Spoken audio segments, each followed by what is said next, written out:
السلام عليكم. سأرسم منظر طبيعي على هاد الجدارية. تابعوا معي. في البداية غنلون السماء باللون الأزرق، ولاحظوا المساحة اللي غياخد اللون الأزرق. وكنصح أصحاب الجداريات اللي كيبغيو يرسموا الجداريات المناظر الطبيعية يستعملوا الرولو في هاد الطلاء ديال الجدارية، لأن المساحة كتكون كبيرة بطبيعة الحال. في الحائط غادي نخطط المنظر الطبيعي اللي عبارة على جبال وشلال وأشجار كيف ما كتشوفوا. غندمج ثلاثة الألوان، الأزرق والبنفسجي والأبيض، باش نبدأ الرسم في السحب. غادي نختار فرشاة كبيرة لأن المساحة كبيرة. شوفوا حركة الفرشاة وحركة اللون في السماء والمساحة اللي غادي ناخد هنا في السحب. تدوير ديال الفرشاة بطريقة سريعة وبطريقة خاطفة باش ندير الموتيف ديال السحب. نحاول هاد المساحة كلها ندير فيها نفس الطبقة اللي اختاريت. وشتو ثلاثة الألوان اش عطاونا في اللون الأزرق والبنفسجي والأبيض. هنا غنضيف على نفس التركيبة الأزرق. الآن غتلاحظوا الفرق ما بين اللون الأول واللون الثاني، لأنني غادي ناخد من كل طبقة لون باش ندير الانعكاس الضوئي ديال لون السماء. ياخد من السماء وفي نفس الوقت راه غتكون جبال فيها تركيبة نفسها مع إضافة للأسود. غنمشي على نفس المنوال، غادي نرسم سحب صغيرة على الجهة الأخرى اللي هي الجهة اليمنى. شوفوا توزيع السحب في السماء وطريقة التوزيع بالفرشاة، نفس الفرشاة اللي شتو. ثم غنجيب اللون الأبيض والأصفر باش نبدا نعطي إضاءة. وبطبيعة الحال راه كنخفف اللون حتى ما يبقاش يبان اللون الأصفر إلا قليل باش تعطى واحد الإضاءة. غنبدا على الجهة اليسرى من الفوق ندير إضاءة باش نبين السحب ديالي.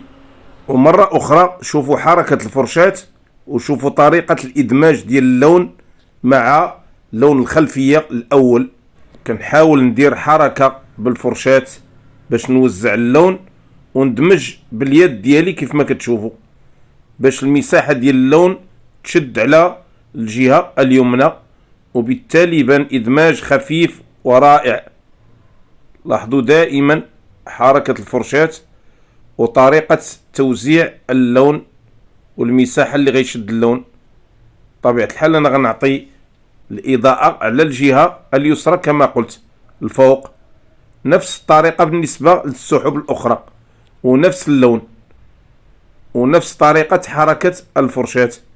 كنحاول اللولب بالفرشاة باش تعطيني واحد الشكل دائري اللي غيبين ليا شكل السحب والإضاءة ديال السحب. ندخل اللون داخل السحب ونبدا ندمج مرة أخرى باليد كيف ما كتشوفوا باش تمشي الألوان مدموجة بطريقة رائعة. نحاول نعطي إضاءة خفيفة على الجهة اليمنى، ثم نضيف اللون الأبيض اللي غنختم به الإضاءة ديال السحب. وشوفوا هاد العملية ديال الإضاءة كيفاش غتختم لنا الإضاءة في السحب طريقة رائعة، لأن اللون الأبيض كيندمج مع اللون الأصفر بشكل رائع، بالتالي كيعطينا هاد اللون وهاد الروعة في السحب. نحاول نكرر اللون الأبيض باش يبان وتبان حتى التدرج اللوني يعطي القوة ديالو في السحب. وكنملأ دائما الجهة اليسرى باش يبان اللون الأبيض وتبان القوة ديالو وتعطي الإضاءة أكثر في السحب في السماء. وبمجرد ما وزعنا اللون الأبيض بانت السحب وبانت القوة ديالها وبانت التدرج اللوني مع اللون الأصفر. فرشاة كيف ما كتشوفوا غيرتها لأن هاد الفرشاة كتساعدني أكثر من الأولى. الاولى خديتها للطلاء باش نوزع اللون الاول، وهاد الثانيه باش نوزع الاضاءه. كذلك نفس الطريقه بالنسبه للسحب الاخرى، اللون الابيض على الجوانب بخفه. ننتقل الان لمرحله اخرى، ثلاثه الالوان، الازرق والبنفسجي والاسود. شوفوا درجه اللون، غنوزع اللون على الجبال، درجه رائعه كيف ما كتشوفوا. غنوزع هذا اللون باش ندير لون ظل او لون عمق، غادي نبني عليه ما تبقى من الاضاءه. نحاول دائما نضرب بفرشاة عريضة كبيرة، ولا بإمكاني نستعمل الرولو بإمكاني، ولكن بشرط نحاول نستعن باللصاق أو السكوتش على الجوانب ديال التخطيط اللي كاينين في المنظر. إلا كان العملية صعبة ندير فرشاة كبيرة. الآن غنجيب اللون الأبيض واللون القرمزي كيف ما كتشوفوا، شبيه الأحمر مع الأصفر كريم. لاحظوا الدرجة اللي غيعطيوني في اللون، نحاول ندمجهم. كيف ما شفتوا راني درت اللون الأبيض كثير باش تكون الألوان خفيفة.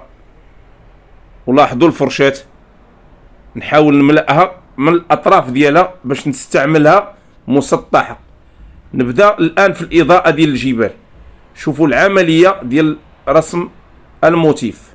كنجر الفرشاة باش تعطيني دي توش اللي غيبينوا ليا التحديدات والتفاصيل ديال الجبال. ودائما كنخدم بطرف الفرشاة طيلة هاد الإضاءة اللي غادي تشوفوا. نحاول دائما نجر بجرات خفيفة، ما نضغطش على الفرشاة باش تعطيني الموتيف التحديدات غتبين ليا تفاصيل الجبال كأنها حقيقية. وكيف ما كتشوفوا بجرات سهلة، بشرط نحاول نعرف فين غادي نوجه الضربات وفين غنوجه الفرشاة. لاحظوا الآن كيفاش بدات كتبان المعالم ديال الإضاءة بالنسبة للسلسلة الأولى ديال الجبال. نمشي للطرف الآخر باش نعطي نفس الإضاءة بنفس الألوان. وشتوا الألوان الآن كيفاش بانت، ألوان ترابية غتحقق ليا المراد في هذه الإضاءة. شوفوا حركة الفرشاة وطريقة جر اللون باش نرسم ونصنع الموتيف ديالي بسهولة. نمشي للفوق كذلك باش نعطي إضاءة. وباش تجي العملية سهلة كنصح أحبابي دائما حتى تنشف الألوان ندير هاد العملية.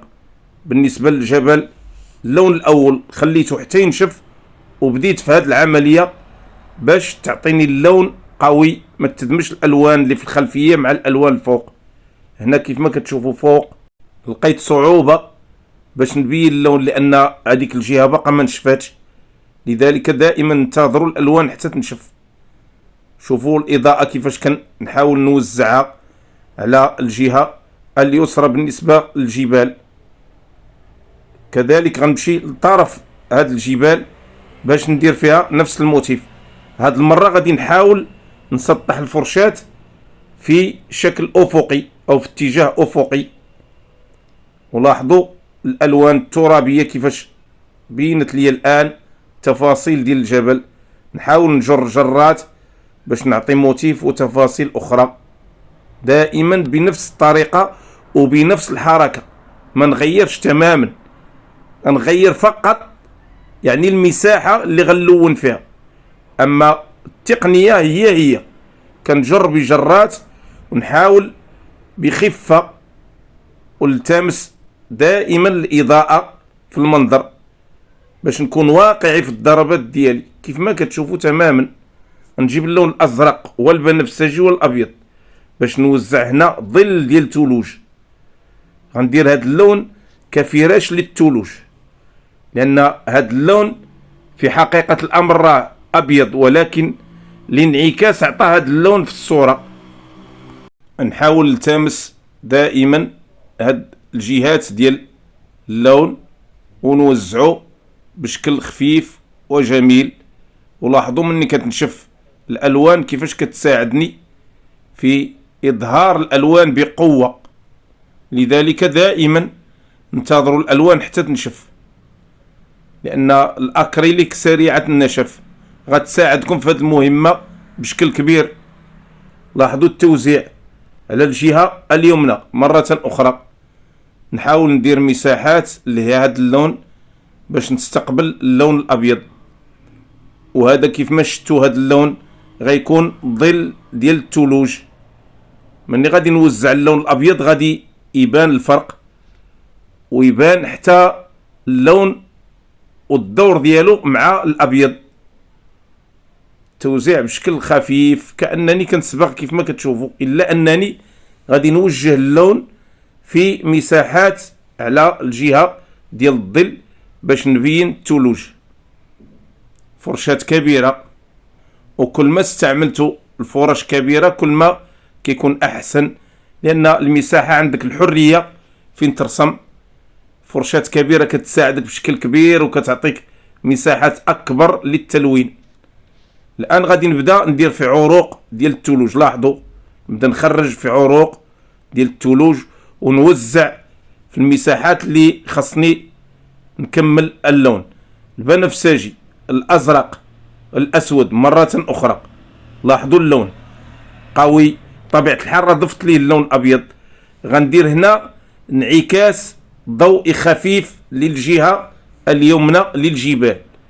ضروري الجهة اليسرى فيها انعكاس قوي، الجهة اليمنى ما عليهاش الإضاءة، لذلك ضروري داك الرفلي والانعكاس كيكون في الجهة اللي فيها الظل. وفي رسوماتنا ما نعتبروش بأن لون الظل ميت، ضروري ندخلوا ليه حركة كهذه الآن. دائما كنعطيو واحد الإضاءة اللي كتليق بالظل ديالو. وبطبيعة الحال راكم شفتوا ثلاثة الألوان، الأسود والأزرق والبنفسجي، من نفس عائلة لون ظل هاد الجبال.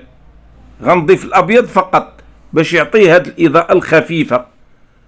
وغتلاحظوا مني غنوزع هاد اللون بالفرشاة كيفاش غيبان الرفلي والانعكاس في لون الظل. وهذه كمعلومة إضافية لكم. شوفوا الفرشاة وحركة الفرشاة في المساحة ديال الظل كيفاش كتنسجم انسجام كبير هاد الألوان مع لون الظل، وكتعطيني الواقعية كيف ما كتشوفوا، كأن الانعكاس حقيقي بضربات خفيفة وبالفرشاة وهي عريضة. وكل ما جبت فرش عريضة كتر كل ما نحقق هذه العملية. الآن غنكمل على توزيع لون الثلوج باللون الأزرق والبنفسجي والأبيض، وندير عروق مرة أخرى. لاحظوا المساحات غنبدا ندخل في لون الثلوج، ظل الثلوج في هذا الجبل. لاحظوا نحاول نغني المساحة ديال هاد الجبال بالثلوج باش تنسجم ليا مع المنظر، وفي نفس الوقت تبان اللون الأبيض. الآن غتشوفوا يعني مني غنبدا في توزيع اللون الأبيض كيفاش غتبان الألوان ديال الظل اللي قلت في الأول بأنها ظل. لاحظوا الآن توزيع لون الأبيض غادي يبين اللون الأول على أساس أنه ظل. وبالنسبة لهذا التوزيع ما نقيدكمش بالمساحة اللي غتلونوا فيها الثلوج، بشرط نختاروا غير الألوان ونحاولوا نكونوا منطقيين في توزيع الثلوج. لاحظوا أنا هذه المساحة خديتها حرة، اللون الأبيض والأزرق خديت المساحة ديالي حرة بدون تقييد، ولكن دائما الراعي للمساحة اللي غتكون في الثلوج. نحاول ندخل ونكون منطقي في التوزيع. لاحظوا الآن اللون الأبيض الفوق مع المساحة ديال اللون الأزرق. غنضيف اللون الأبيض ونبدأ نوزعه كعروق في مساحات هنا حتى نعطيه حقه، ما يبقاش يعني مساحته قليلة في اللون الأزرق. لذلك خصو يبان في هذا الجبال وتبان القيمة ديالو. واللون الأبيض كيف ما شفتوا مجرد ما دخلته بان اللون الأزرق وبانت حتى الجبال ظهرات بواحد القوة. اللون الأبيض يعني لون قوي جميل، خصوصا مني كنستعمله بدقة. الآن اللون الأبيض واللون الأخضر واللون الرمادي والأسود. لاحظوا، نحاول ندمج هاد التركيبة ديال الألوان غتعطيني لون أخضر كيف ما شفتوا الآن. لاحظوا، غنبدا نوزع هاد الدرجة ديال اللون في الجبال باش ندير أشجار وخضرة ومروج. ضروري غنزين بها هاد الجبال، وغتشوفوا حتى هي غتعطي دورها في التركيبة اللونية في الجبال. ومثل هاد الجبال فيها هاد الأشجار وفيها المروج كذلك. لاحظوا الضربات وكيفاش غادي نوزع اللون الأخضر في المساحات اللي فيها لون الظل، ندخلها في الزوايا اللي غتعطيني الشكل ديال الأشجار. لاحظوا الضربات ديال الفرشاة وتوزيع اللون بخفة ورشاقة. حاولوا تشوفوا حتى حركة الفرشاة وحركة اليد في المساحات اللي فيها لون الظل. نحاول نضرب ونسترسل في الضرب ونملأ المساحات اللي غتبقى فارغة. اللون الأخضر كيف ما قلت غادي يزين ليا هاد الجبال. نحاول نخفف اللون الآن بإضافة الأصفر والأبيض باش نعطي إضاءة وانعكاس كذلك ديال المروج. ودائما كيف ما قلت عيني ميزاني، كنحاول نوزع في مساحات اللي غندير فيها اللون يكون منطقي ويناسب ليا الوضعية ديالو. دائما نحاول نشوف على الصورة ولكن نجتهد في توزيع الألوان وفي تغيير يعني المساحات على حساب داكشي اللي كنعرف وكنفهم. شوفوا الضربات ديال الفرشاة، اللون البنفسجي مرة أخرى والأسود. شوفوا هذا اللون غنوزع المساحة ديال الصخور اللي كتشوفوا فيها، وهذا اللون غنديرو قوي لأن فيه اللون الأسود غيكون مغاير لألوان الجبال. وكل ما قربت كيف ما كتشوفوا كل ما قربت كنقوي اللون أكثر. نحاول نوزع في المساحات ديال الصخور فقط، غنخلي واحد المساحات فارغة غندير فيها لون ظل الخضرة والمروج. غندمج فيها لونين، اللون الأخضر واللون الأسود. بطبيعة الحال غنضيف حتى الأزرق باش يعطيني واحد القوة للون الأخضر، ونوزعه في المساحات اللي بقات فارغة لأنه لون ظل ديال المروج والخضرة في هاد الجبال اللي كتشوفوا فيها غيعطيني دعامة في المنظر ديالي. شوفوا الآن باقي في لون الظل كيفاش تكونت التركيبة ديال المنظر، باقي كاع ما بديت في ألوان الإضاءة. لذلك كنقول لكم اختاروا ألوان الظل. هنا اللون الأخضر غنضيف عليه اللون الأسود باش ندير طبقة أخرى للأشجار والحشائش اللي غتكون في هاد الجبال وهذا المنظر الطبيعي الرائع. نوزعها على رؤوس الجبال، غندير أشجار وحشائش غتبان كيف ما كتشوفوا. لاحظوا التركيبة اللونية الآن تعزل اللون ديال الجبال مع لون التلال اللي فيها المروج فوق الجبال. لا لاحظوا اللون الأخضر كيفاش بان من الفوق، كيفاش بانت الجبال. وهنا البناء التركيبي ديال المنظر الطبيعي خاصو يكون بهذه الطريقة. غنجيب اللون الأبيض والأصفر والأخضر باش نبدا في الإضاءة ديالي. نحاول ندمج هاد الألوان. لاحظوا الفرشاة وضربات الفرشاة الآن. نبدا نعطي في الإضاءة فوق هاد الجبال باش ندير إضاءة للمروج والحشائش والربيع اللي غيكون هنا. لاحظوا كيفاش كنضرب ضربات خفيفة باش ندير المروج ديالي والحشائش اللي غتكون على قمة هاد الجبال، غتزين هاد المنظر وغتعطيه رونق كيف ما غتشوفوا من بعد. وهذه الطبقة الأولى ديال اللون. الظل ما نهضروش عليه لأن الظل خصو يكون في الأساس. نبدا بطبقات الضوء، تما فين غنبدا نحسب الطبقات اللي غندير.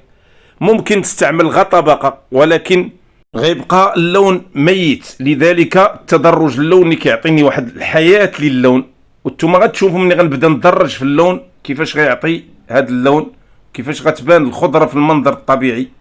لاحظوا فوق اللون الأخضر، يعني أضرب باللون الأخضر. اللون الأخضر هنا لون الإضاءة، اللون الأخضر الأول لون الظل. شوفوا كيفاش كتنسجم الألوان وكيفاش كتبان في المنظر الطبيعي بقوة. نحاول دائما نضرب من الفوق ونخلي مساحة ديال اللون الأول بين وظاهرة باش يبان التدرج وتبان حتى القاعدة ديال اللون بين واضحة. شوفوا قمة الجبل الفوق كيفاش كيبان اللون أخضر ظاهر. الآن مني غنعطيه الإضاءة غيظهر أكثر وغيبان ويشع أكثر، لأن دخل عليه اللون ديالو اللي من العائلة ديالو. والألوان كما أقول بأنها تجذب بعضها البعض. اللون يأخذ من اللون في المنظر الطبيعي، بالتالي كيكون الاستقبال ديال الألوان في المنظر بواحد الحفاوة وبواحد الحب حينما تجذب الألوان في المنظر الطبيعي. نفس الطريقة على الجهة اليسرى غادي نضرب بضربات ديال اللون الأخضر باش نبين المروج والخضرة. هذه الطبقة الأولى نحاول نستعملها بخفة باش تبقى عندي طبقات أخرى غنستعملها ويبان اللون الأخضر أكثر وأكثر. الفرشاة كيف ما كتشوفوا راه عندها واحد الحجم اللي كيساعدني. الآن غندير طبقة أخرى. لاحظوا غنضيف اللون الأبيض والأصفر على الأخضر باش نعطي الإضاءة للأخضر ونبدا نوزع هنا. وحاولوا تلاحظوا التغير ديال اللون الأخضر هنا. لذلك غنعطي اللون ونعاود لون آخر. هنا المساحة ديال اللون الآخر اللي كتشوفوا فيه، لاحظوا اللون كيفاش كيدخل باش يعطي الإضاءة للون الأصلي، والجمال كيبان والرونق كيبان في هاد الضربات بعملية بسيطة وبتقنيات خفيفة وسهلة. لاحظوا درجة اللون. ممكن نضيف درجة أخرى بالأبيض باش نعطي إضاءة أكثر وأكثر، وأكتفي دائما بالقليل والمفيد اللي غيعطيني المنظر وغيعطيني الدقة. لاحظوا هنا طبقة اللون ضفت لها الأصفر أكثر، ثم نمشي للحشائش والأشجار اللي في قمة هاد الجبال باش نعطيها إضاءة على الجهة اليسرى باللون الأخضر. وممكن نختار أي طبقة في الأخضر بشرط تكون عا كتناسب هاد الألوان، تناسب اللون الأخضر الآخر. ممكن ندير أخضر زيتي، ندير أخضر يعني فستقي قريب للصفورية شيئا ما، ولكن من الأحسن تكون الألوان كتناسب تقريبا هاد الدرجة ديال الألوان الأخرى. دائما الإضاءة على الجهة اليسرى كيف ما كتشوفوا ضربات خفيفة وسهلة. نعطيها للجهة اليسرى ونخلي واحد نسبة ديال اللون الظل باينة وبارزة باش يبان الشكل العام ديال الأشجار. شوفوا كيفاش كتبان الأشجار الآن في المنظر من حيث الأبعاد بهاد الضربات. غنعطي لون آخر نضيف ليه الأصفر والأبيض نفس الدرجة اللي كنضيف باش نعطي إضاءة للون الأخضر. بالتالي الإضاءة على الجهة اليسرى بهاد اللونين بخفة. نحاول نوزع في مساحة خفيفة. دائما المساحة اللي كنوزع الأولى غتاخد مساحة أكبر، المساحة الثانية غتعطي واحد المساحة قليلة في الإضاءة. ثم نضيف اللون الأصفر والأخضر مرة أخرى على رؤوس الجبال. لاحظوا هاد الإضافة للون ديال الإضاءة كيفاش كيبين ليا المروج على رأس الجبال. لاحظوا الضربات ولاحظوا دائما الدقة والجمال في رسم المناظر الطبيعية. نمشي باللون في المساحات الأخرى بضربات خفيفة باش نعطي إضاءة، ثم بعض الخطفات ديال اللون الأخضر في الجبال. غنمشي الآن الجهة اللي فيها الظل ديال الجبال، غنوزع لون فيه الأزرق والبنفسجي والابيض والاسود، غنديرو رفلي وانعكاس ضوئي. ولاحظوا بدوره هذا اللون كيفاش غادي يترجم لي المنظر الى اتجاه اخر. بالفرشاة العريضة غنحاول ندير موتيف ديالي يعطيني الانعكاس نفس الطريقة اللي بديت فيها او بديت بها في الجبال في الاول. لاحظوا هذا الرفلي وهذا الانعكاس اللي كيكون في الوان الظل ما كنعطيوش الاهتمام، وهو ضروري ومؤكد في مثل هذه الضربات باش يعطيكم دفعة اخرى لواقعية المناظر الطبيعية. لاحظوا التأثير ديال هذه اللمسات في هذا الاتجاه ديال لون الظل في هذا المنظر. كيف ما قلت راه اللون الاسود والبنفسجي والازرق والابيض عطاوني هذه الطبقة. نحاول نوزع بشكل جميل. لاحظوا الان كيفاش بان اللون. نمشي الان الجبل اللي على الجهة اليمنى باش نوزع فيها لون ترابي بنفس الطريقة اللي بديت بها في الجبال في الاول، لانني كنغمق اللون شيئا ما نحو الاحمر، ونوزع بعض الحشائش والمروج باللون الاخضر. ممكن تستعمل اي اخضر في الطبقة لان الالوان بدات كتبان والمنظر اعطى الاتجاه ديالو. غنضيف اللون البنفسجي على نفس الطبقة باش نعطي انعكاس اخر في هذه المساحة اللي فيها الظل بنفس الفرشاة وبنفس الطريقة ديال التوزيع. لاحظوا طريقة التوزيع الفرشاة المسطحة كيفاش كنحط الموتيف ديالي، وهاد اللمسات الأخيرة بهاد الإضاءة راه غيعطيوني اتجاه آخر. كيف ما كتشوفوا تماما كيبان الجبل واقعي بدون نقاش. اللون الأخضر والأسود مرة أخرى غنقوي اللون الأخضر والأسود، غنقوي فيه اللون الأسود، نوزعه في المساحة لتحت المروج والأشجار لون ظل.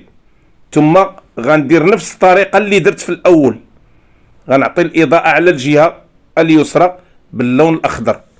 شوفوا التوزيع ديال الإضاءة للحشائش والأشجار كيفاش غادي نبقى نغزل فيها باش نبين الإضاءة ونبين الأوراق ديال الأشجار، ويبدا يتحدد المنظر شيئا فشيئا.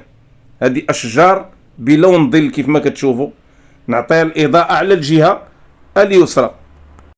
غندير الطبقة الأولى ديال اللون الأخضر، اللون اللي غيناسب لي الألوان الأولى اللي درت.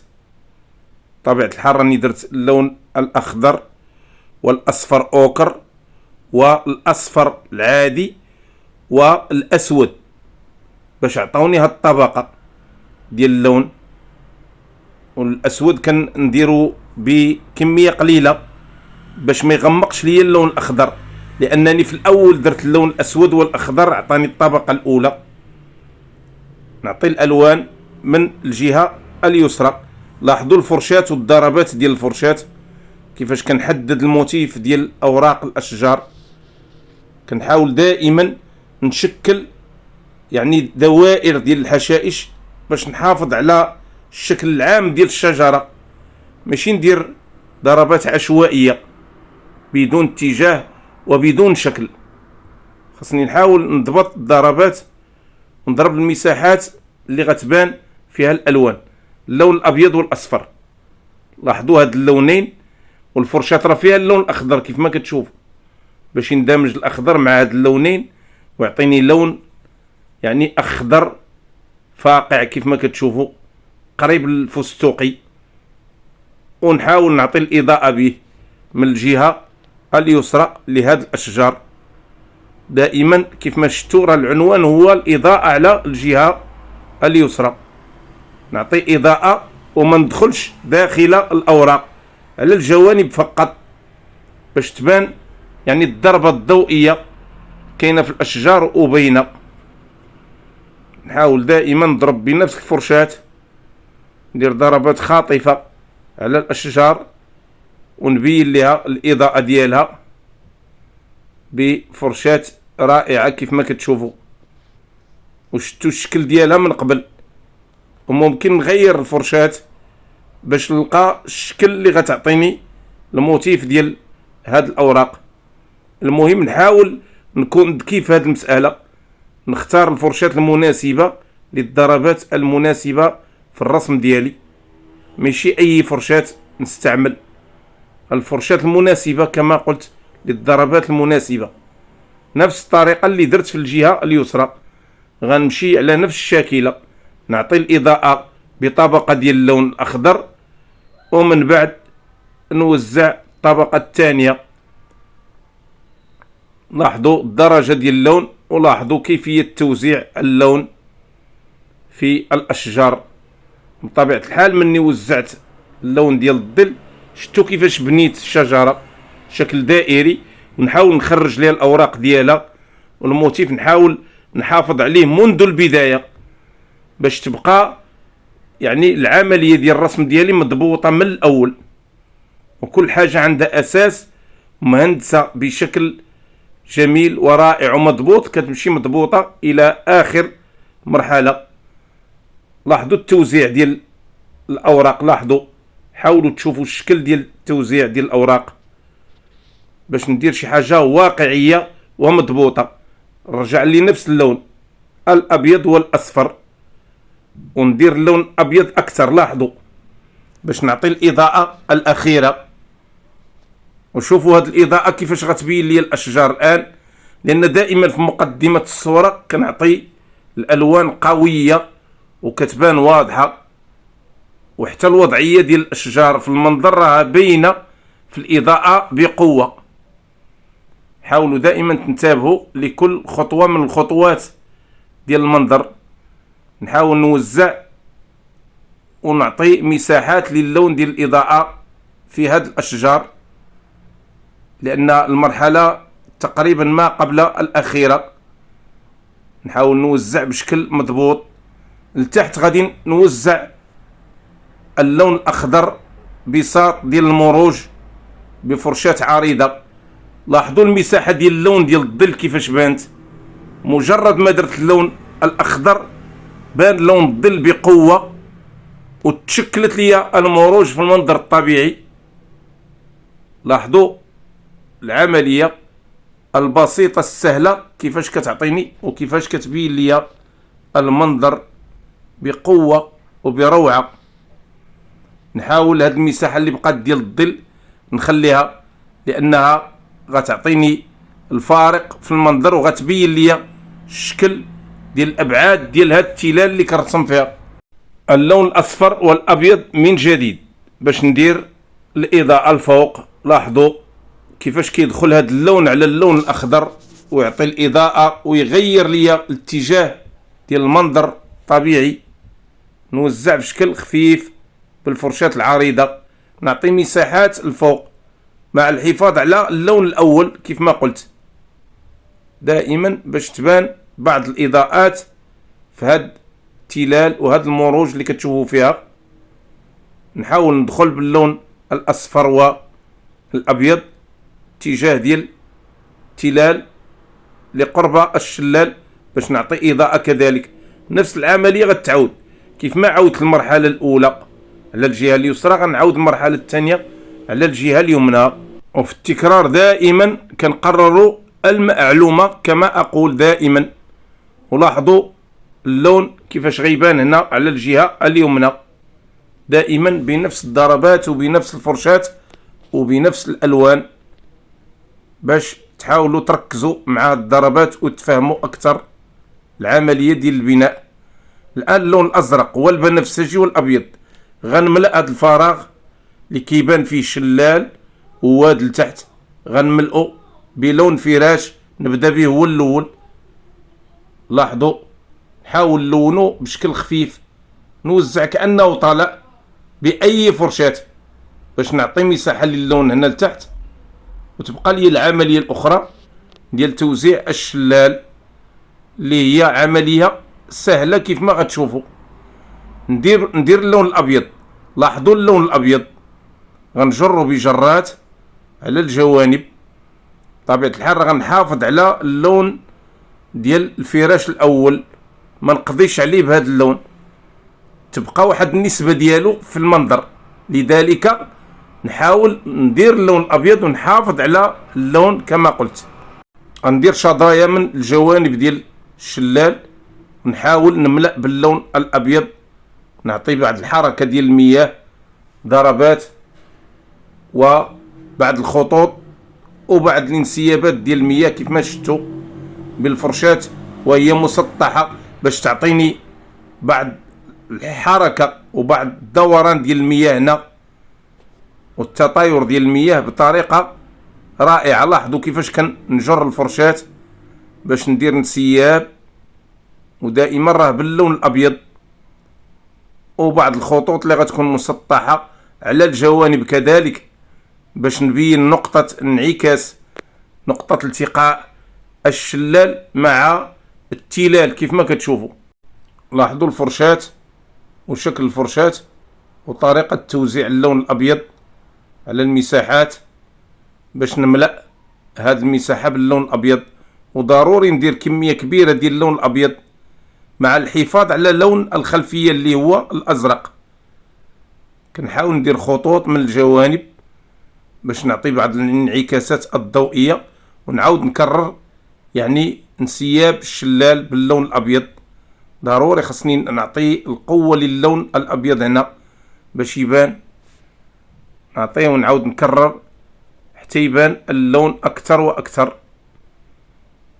لاحظوا دائما نحاول نجر الفرشاة ونبين الحركة ديال المياه ونكرر العملية مرة أخرى، ثم ندخل اللون الأزرق والبنفسجي والأسود والأبيض على الجوانب باش ندير ظل لهذا الشلال. طبيعة الحال راها حركة ديال اللون خفيفة غتبين بعض الظلال فقط، وكتبقى هذه هي العملية ما قبل الأخيرة اللي غادي نختم بها هذا المنظر الطبيعي الجميل.